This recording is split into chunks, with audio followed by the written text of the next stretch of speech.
Hey, welcome back to part 3 of the Getting Jiffy With It video series, where we're making some Cinemagraph animations with Adobe Photoshop that are pop culture movie inspired.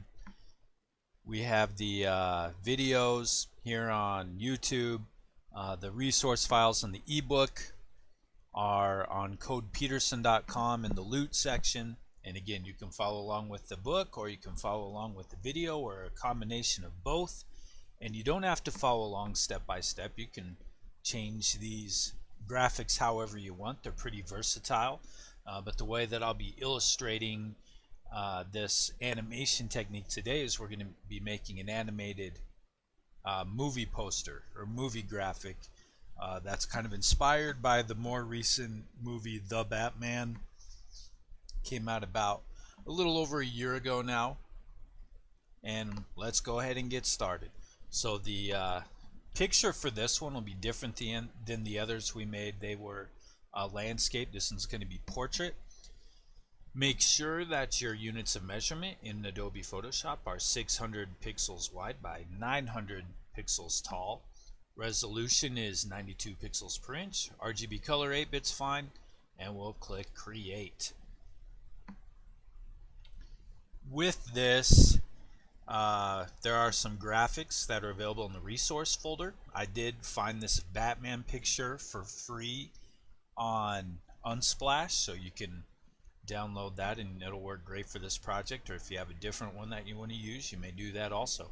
I also have a Batman logo that I created, which is a Illustrator file, and I made it. You can use this. You don't have to have my permission or anything. Just go ahead and use it. And I made it entirely out of the ellipse tool with Adobe Illustrator. If you're interested in how to make a logo like that using only the ellipse tool with Illustrator, you can find that video on my YouTube channel as well. So we got these two pictures, and to begin with, I need this picture of the Batman. I'll click and drag it from my folder here where this is saved. You could also go File, Place Embedded, and place the object that way. And I'm going to resize this kind of significantly. I don't want to see the pole in this necessarily. Don't really want to. So I think if I kind of move the image like so, once we have that finished and it's positioned where you want it to be, we'll go ahead and press enter to place that image there. In our layers panel on the right hand side, we will double click on that and we will call this layer Batman. Alright, now to get rid of the background behind Batman, this will be relatively easy. There's a couple ways you can do this, but I think probably the easiest way would be going over to your selection tools here, fourth from the top, and there's this magic wand tool.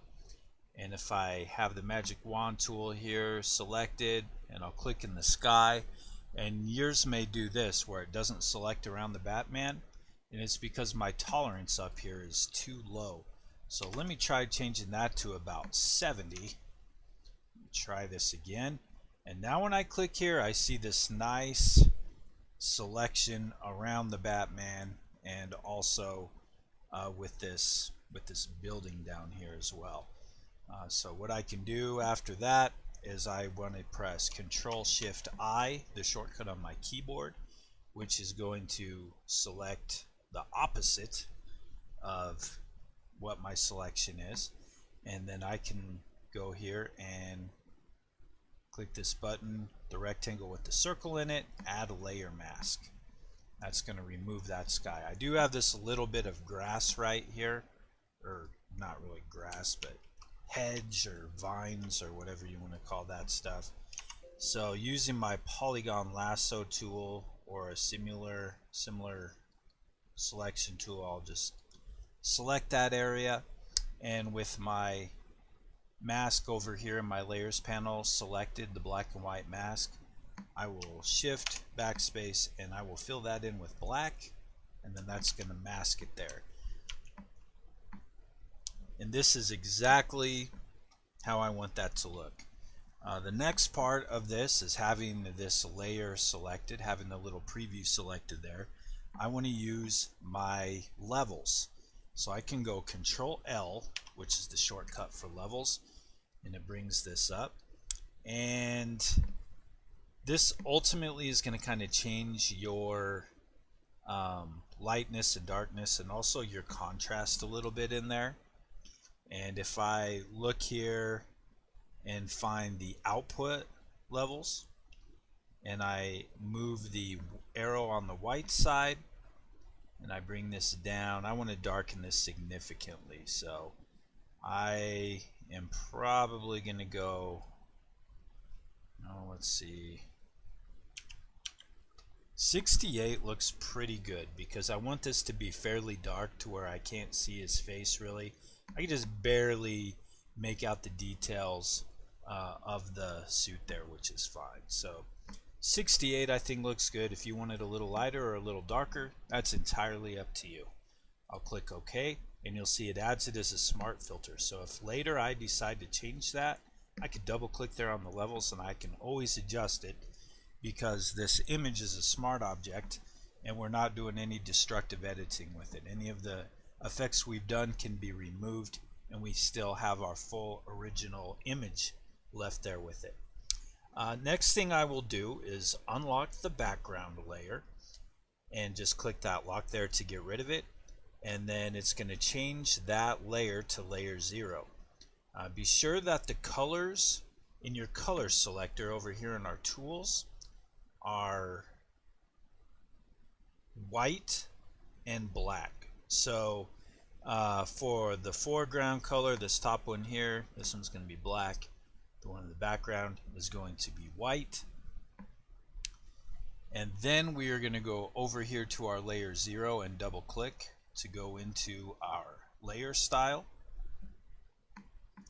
And in here I want to give this a gradient overlay. So I'm going to select gradient overlay.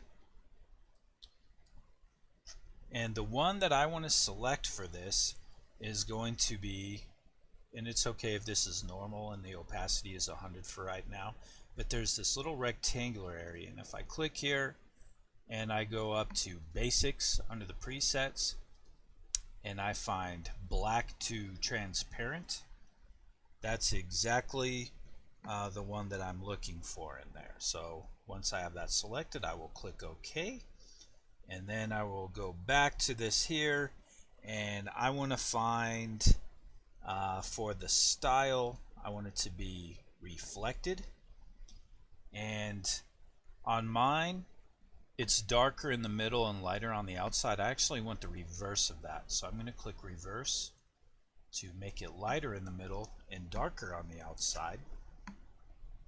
And for the angle of this, you can kind of change this wherever. I'm going to go with 130 just to give it a little bit of a angle right there. And for the scale, I want to increase this up to the max 150. And if you want to center this, you can always click reset alignment and it'll move that gradient to the center. Or by moving my cursor over the canvas, I can click and drag and move this wherever I would like it in there. So right here, I think this looks pretty good. I have a little bit of an equal, getting darker at the top as well as the bottom, and I think that that's gonna work pretty well for this gradient overlay. So I will click OK on that. Alright, next part, we are going to need to make a new layer. And so with this, I will put this layer be directly above my Batman layer right here. And let's go ahead and rename this layer, and we'll call this one bat logo. Going here to my little folder, or you can go file, place, embedded. I'm going to bring in this bat logo.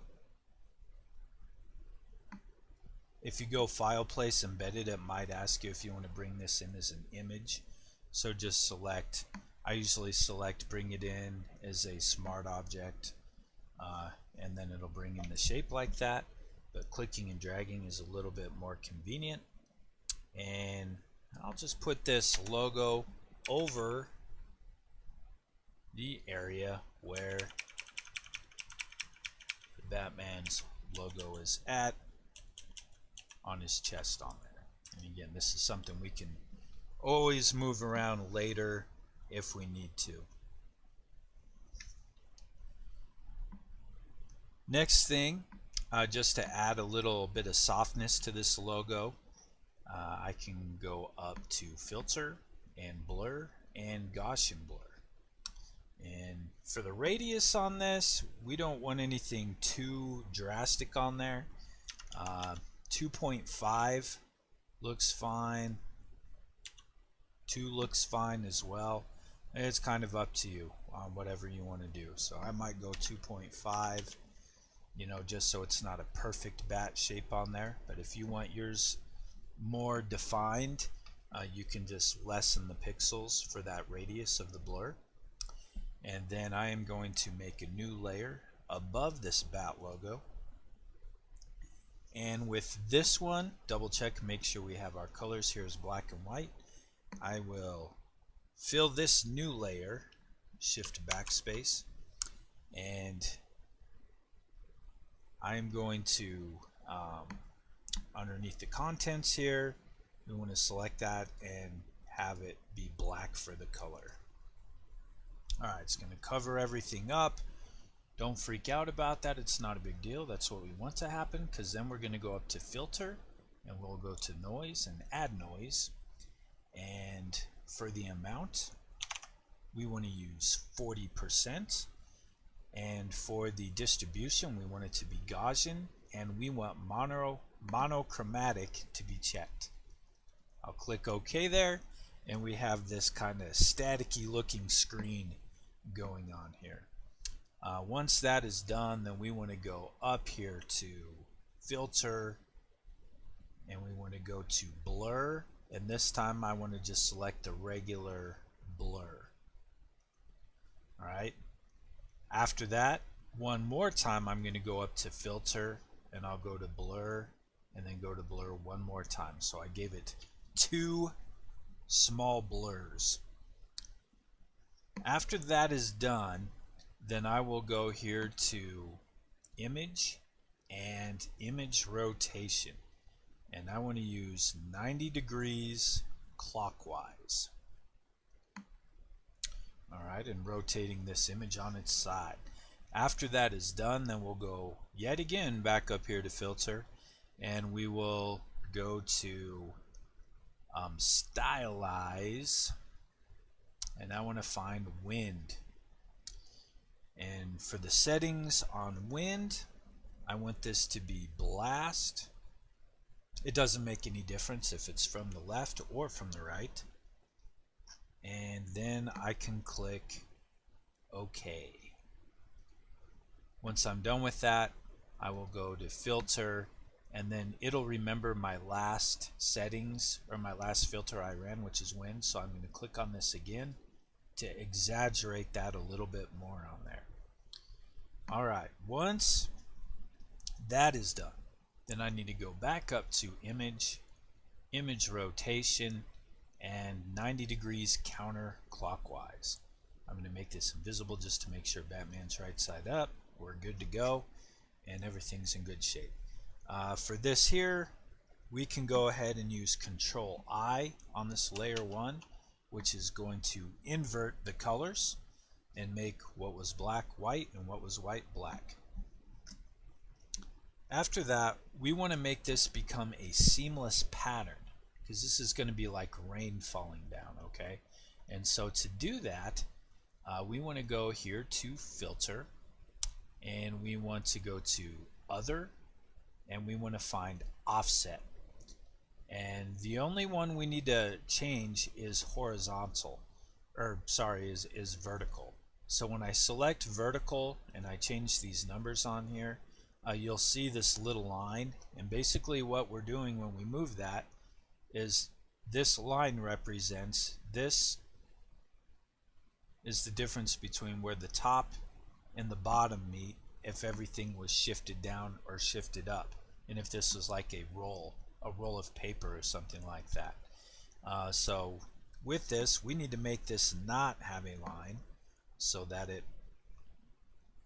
hides it, and then nobody will be able to tell where the top or the bottom of this object is. So I'll click OK. And again, a few ways that we can do this. It's kind of whatever your preference is. What I think works the best is if I find my spot healing brush. So over here there's this band-aid tool, spot healing brush tool, and as long as it's larger than the line, you're good to go. And then what I'll do is I'll start on the far left side, and I'm going to click and drag all the way over to the right and let go.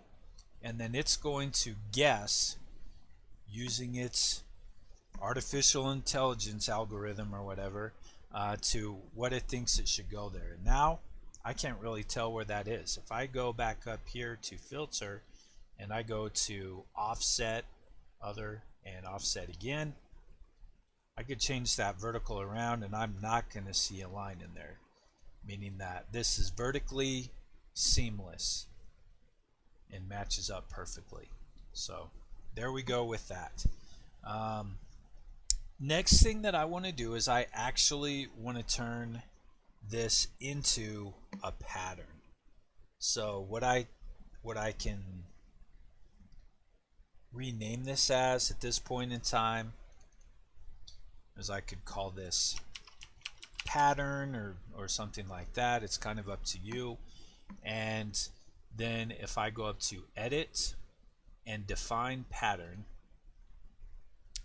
and we can call this whatever we want it to be. So here I'll call this particular pattern Batman Rain, and I'll click OK. Alright, once that is done, then that is saved. We have that saved as a pattern, and I can now make this layer invisible. The next thing is we want to actually make the layer that is going to be animated with the rain. So we'll click the create a new layer down here from our layers panel, and we have this here, and we can call this one like rain overlay, for example. And I will shift backspace and I will fill this layer with 50% gray. Alright, it covers all of that up, and then I can double click to go into this layers layer style on here, and in this I want to find where it says gradient overlay. Not gradient overlay, I want to find pattern overlay. We did gradient overlay last time. So who knows what pattern yours is going to show first. But to begin with, I'll have the blend mode be normal, the opacity be 100, and then I'll select this drop down menu of my patterns. If I scroll all the way down to the bottom, I should find this rain layer that's in here. So I'll kind of move my cursor around. Batman Rain, yep, so I'll click on that, and I have this on here. You'll notice it's kind of small, and it's because my scale is super small. So I'll leave the angle as 0, and I want to change this scale to be 100% so that it's actually the size that I made it, and it fits perfectly over our canvas. Next part I need to do is to switch my blend mode to screen. That's going to lighten that up a little bit, and then I can go over to my blending options, click on the fill opacity, and that's going to hide the 50% gray, showing only the Batman behind it. Then we can click OK. Add another new layer, and we will call this new layer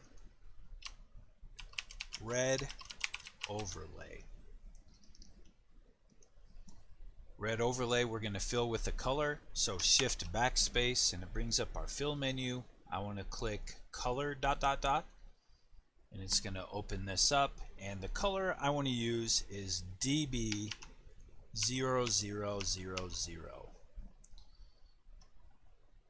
and then I will click OK, and then I will click OK here, and it's going to cover that up. So then I need to go here to our blending modes and switch this one from normal, and you could kind of choose whatever one that you like, but probably the best option is going to be multiply. I like that. We got that rich redness, but we still have the black showing through, and I think that looks pretty good.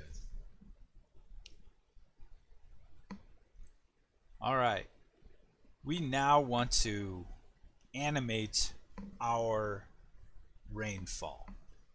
So I have this rain overlay down here, and I might even rename that layer to rainfall. Makes a little bit more sense.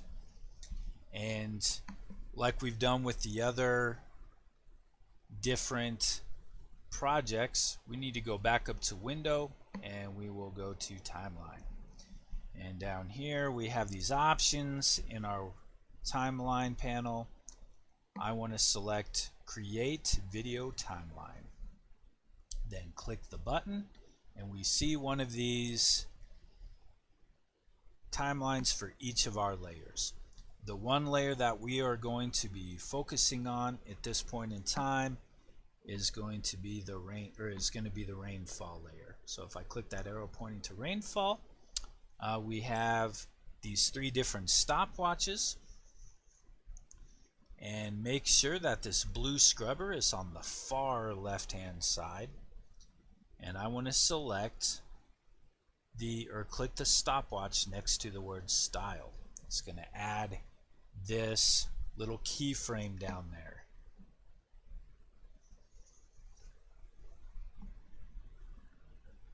Once that is done, then I need to click and drag the scrubber all the way to the far right hand side of the timeline, and then I need to open up this rainfall layer style. Alright, I do want to make sure that I can, even maybe before I do that, I'm going to zoom out just a little bit using Control minus, because I want to see the entire canvas here, and then I also want to see my layer style here. So I want to be able to see this and this at the same time. And if I go to my pattern overlay and I move my cursor over to the top of this canvas, and I click and I drag, and I want to drag straight down. So to do that, if you hold shift while you drag down, see, it kind of keeps it locked so that you're moving this layer straight down. I want to go down to the bottom of the canvas as close to perfectly from the top to the bottom as I can, and I did that once. Now I'm going to do that 9 more times for a total of 10 times. So that was 1, 2, 3, 4, 5, 6, 7, 8, 9, and 10. Alright, that might be something you play around with more. The more times you click and drag it down, the faster the rain is going to fall. The lesser amount of times you bring it down, the lighter the rain, or the slower the rain is going to fall. Once we have that done, then we can click OK. And because we made changes to that style, it's going to add a keyframe here. Now if I bring the scrubber to the left, you should see that rain's kind of falling, so I will push the play button to test this out. And here we have some rain falling down. Alright, the next part that we want to do for this is it looks okay, but I think it would be better if the rain was not necessarily just falling straight down. So we can make it a little more dramatic by angling that a little bit. And if I right click on my rainfall layer and I convert this to a smart object, and when you do that, it doesn't always do this to me, I don't think, but sometimes it does.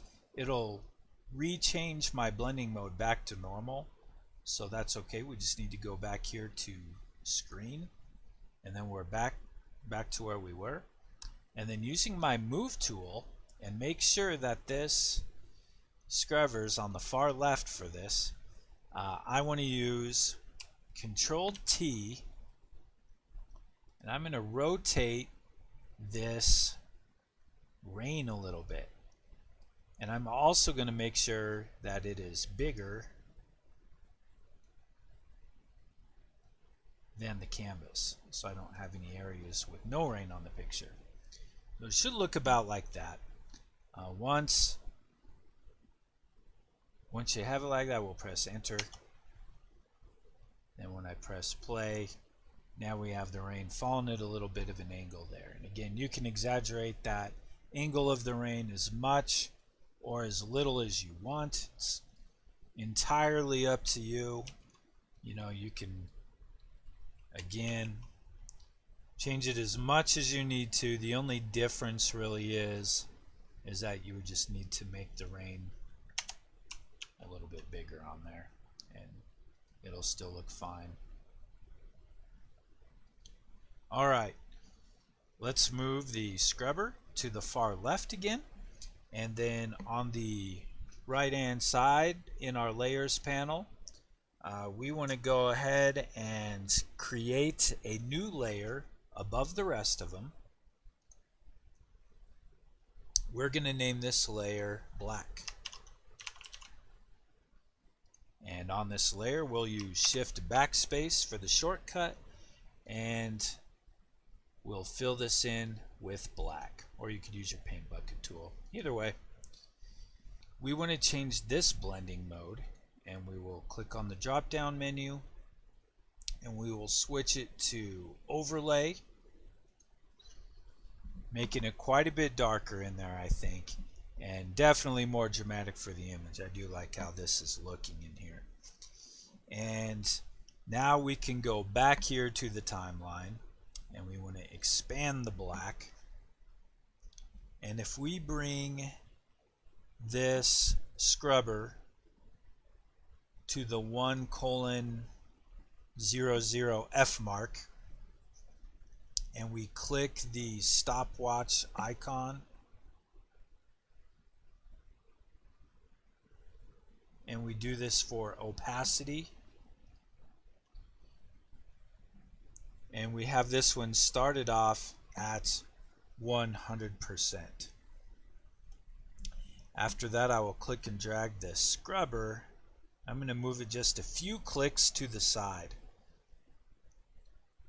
And then I'm going to click the diamond icon again to make another one of these keyframes on here. And then I will change the opacity in this location to 0.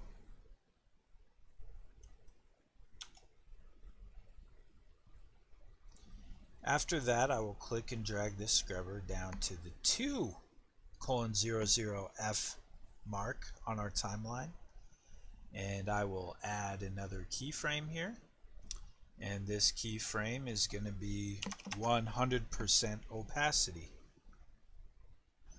And I will make another keyframe,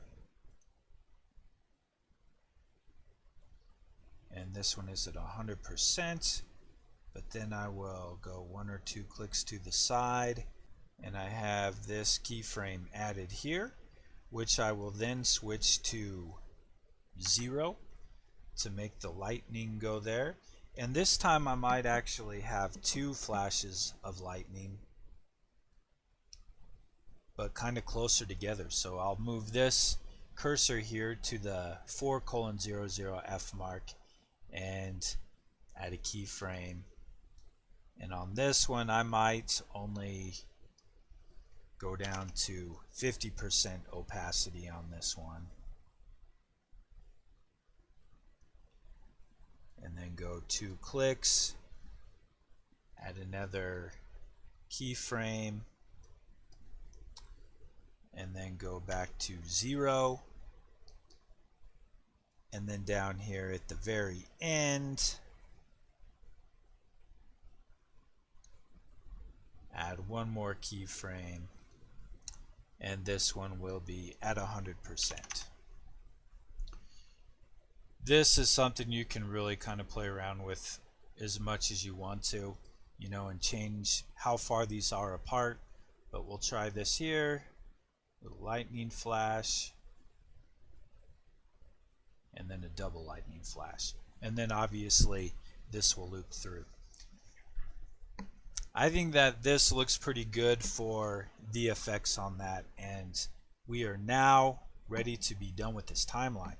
Let's click and drag the scrubber to the far left and go up to the very top, and we will go to Window, and let's hide that timeline. At the very top of our layers, we'll make another layer here, and we want to use our type tool on this layer. So choose your type tool on here. The typeface that we want to use is called Haettenschweiler. I'm not really sure how to say it, but it's Haettenschweiler. And or you can use a similar one. This I just thought looked real close to that typeface on the Batman. So I have that typeface selected, and if I'm thinking about a typeface for this, maybe I'll start off with like 140, and then for the color I will go DB0000 for that same color of red, and then I can click OK. Alright, once that's done, I have my text centered up here. I don't know that it's necessary for centered, but it might make things a little bit easier. And then I will click here and I will type in the word Batman. I'll put this down a little bit lower. And if you wanted to, you could even maybe see if you like this to be underneath the rainfall. You know, it doesn't look bad like that either. That's kind of up to you. Do you want the type to be at the top or underneath it? I'll leave that choice up to you. And then once I have Batman there, I want to duplicate that layer. So I could either right click and duplicate, or I can hold down the Alt key and then click and drag this layer up, and it'll make a copy that way. Either way. And then using my move tool, I'll move this up, and then I will double click on that T and change the word on this one to all caps, the. And once I have that there, you know, I obviously want to make that typeface smaller, and let's go 62, something smaller in there.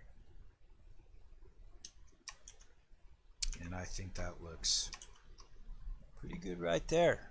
We can make that work. So we have the Batman, we have this animated rain, and I don't know about you, I think we might be ready to save this. As always, make sure it's saved as a PSD file, so that way you can go back and make changes to this. You can change the color of the overlay. You could change the angle of the rain. You could change the text. You could make a silhouette of a different character in there. And I could go on and on how you could make this into something that that you can use that's more customizable. But I thought the Batman would be a pretty fun way to practice this. So let's go to File, and we can then go to Export, Save for Web Legacy. Here we go. And if I make this a little bit bigger so I can see everything, we have these different things to look at. Now, I want this to either be on Twitter, or I want it to be on any kind of social media or on a web page. If I look down here in the bottom left hand corner, 51.54 megabytes is just way too big. If I have Twitter in my mind for this, I know that has to be smaller than 5 megabytes, and I know for a web page it would need to be smaller also, just for the fact that it'll take too long to load, especially on a mobile device. If somebody's looking at that online, and they're going to lose interest and not look at it. So what we can do is make sure that up at the very top we have this set as the preset, and we can go for the GIF on here. And for the amount of colors, I might bring this down to 16 and see how this looks. Not too bad. It does change up my gradient there a little bit, but I don't think it'll be too noticeable while the rain is falling down. I think we can still make that work. As I look down here, just by changing that to 16 colors, we're down to 18.8 megabytes. So then the next thing I might do is, because this is a pretty large size, especially if somebody's looking at this on a mobile site or something, it's not going to be that large. So I can go down here to the percentage, and let's see what 50% looks like. Alright, scale down, and actually, you know what? That even fixed that gradient issue. I'm at 5.35 megabytes. Oh my gosh. So let's go down just a little bit smaller. Let's try 45%. And right now when I look on here, this is going to be 4.32. So hopefully yours is about right there too. If not, again, maybe 40% or something smaller for the image size would be fine. And for looping options, I want it to be forever. Then I'll click Save. And on the desktop, I will call this Batman Poster. And save. Let's test this thing out, shall we? We'll move this over to the side. I'm going to open up this graphic. And that is not too bad at all for our Cinemagraph here. That's the process. Pretty easy of creating that. So then possible other things to talk about here. If you're a teacher and you're looking for ways to incorporate this into a lesson, or if you're just learning and you want to find some ways to take this to the next level, think about what other elements that you could add to this poster. Maybe you could add cast to the movie. Maybe you could include a quote from the film. It might be fun to use like a Riddler quote from the movie and find some kind of anarchist type of typeface or some kind of hand-drawn letter script that might look kind of weird and creepy. Or maybe you've had enough of the Batman after this. You can use these same techniques to create an animated book cover. You can make a movie poster for another favorite movie, or a TV show, or a video game. It could be making a graphic for a school or a community play. So try creating a promotional Cinemagraph with maybe different color overlays, with different silhouettes, different characters, different typefaces, and see what you come up with. I appreciate you watching this. Let me know what you think of this tutorial in the comments if you don't mind. Any feedback is welcome. And let me know what you think of the book. Is there any other projects you would like me to put a series of projects for down the road? Again, thank you so much, and we'll catch you on our next tutorial.